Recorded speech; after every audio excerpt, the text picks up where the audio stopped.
Hi,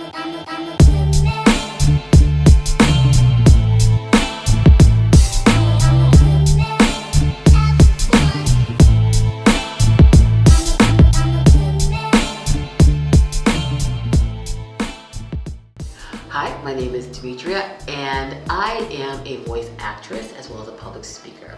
And I love to help people really honor the sound of their voice, for them to understand that your voice is your blueprint sound. So many times people say, I hate the way I sound, but that's your voice and no one else has that but you. And getting people to really honor that and to love it. And then once you love it, you can play with it and love the melodies and the rhythms of your voice. Now you can start mastering it to get people to convince them, to persuade them. And as I always say, the sound of your voice is directly linked to the size of your bank account.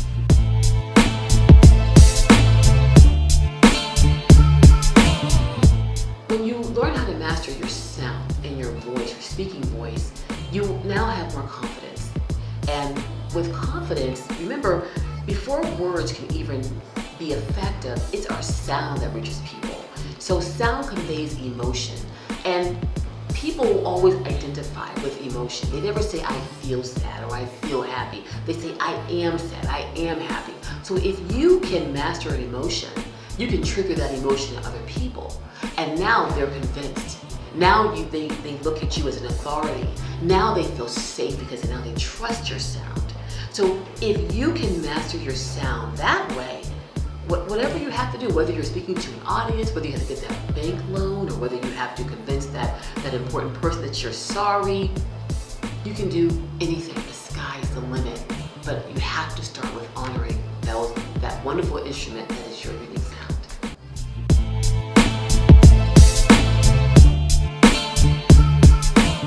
To share some tips about how to master your sound, first of all, before you can delve into even playing with sound, honor it, love it. And the first thing you can do is start recording yourself. Just start listening to yourself. Whether it's a one voice note, get your iPhone out. I even say, if you hear a commercial you like, imitate it. Just say, oh, deep, dark Godiva chocolate. Do whatever just have fun with it. Get used to your sound. And then, once you get used to your sound and start loving it, now you want to take care of it. Hydrate. Always drink room temperature water, okay? And then I love to have people warm up right in the shower. Just take a couple of seconds, warm up your voice, warm up your throat, warm up the base of your tongue. Do a little bit of humming. That wakes up the vocal resonance. It wakes up just the sound, gets your tongue sort of ready to start speaking.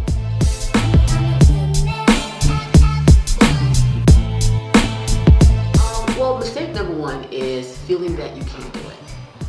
That's the biggest mistake. They feel that, oh my goodness, I have to sound like Morgan Freeman, James Earl Jones. I have to sound like like Tony Robbins, like Oprah Winfrey in order to public speak. No, you can public speak. Why? Because no one can tell your story. Your story is unique. Your story is yours, and only you can tell it with the authenticity and transparency and power that no one else can. So always, always believe in yourself that I can tell this story, and you're never going to say it perfectly. It's always going to be a place where you're going to say, you know, when you're doing your speech for the first couple of times, you're going to flub, you're going to mess up, you're going to forget something. That's life, it happens, okay? The second mistake people make is not preparing. Even though it's your story, you just can't get up there and wing it. Practice it, prepare it, you know, get in front of your iPhone or your Android or whatever you have, and just record yourself and just listen to yourself. Write down your speech. You don't want to sound like you rehearsed it too much, but it should be natural. So that if there's something that happens, maybe your speech is scheduled for 30 minutes, but they come to you and say, oh, we can only give you 20.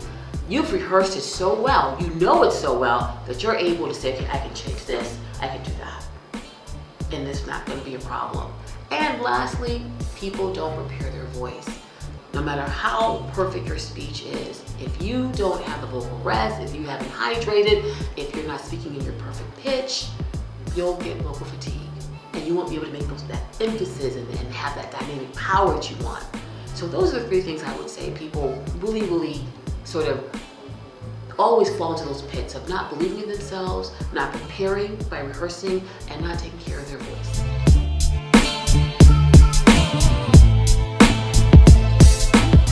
I used to speak a lot as a teacher.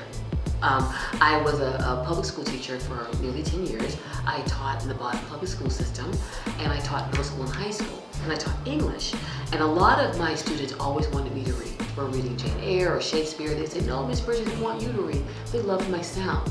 And then you also had a lot of people telling me, oh, you have a really great voice. So that led me to leave teaching, and I started my own company where I was mainly just doing voiceover. And I just do a lot of voiceovers for corporate reads, for commercials, any type of narration. But then people started coming to me saying, geez, can you help me with my sound? Can you help me become a better speaker? And then I hooked up with Kit from BostonSpeaks, and he said, hey, I really want you to do a workshop on helping people to master their speaking voice.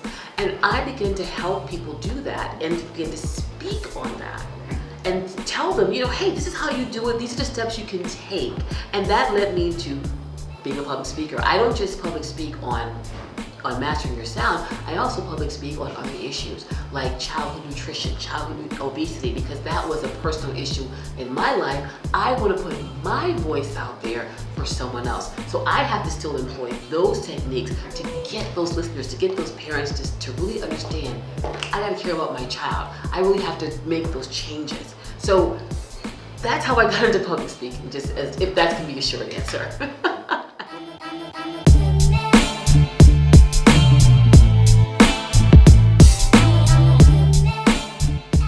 I met Kit about, I'm not saying maybe 3 years ago. I took a boot camp with him and on public speaking.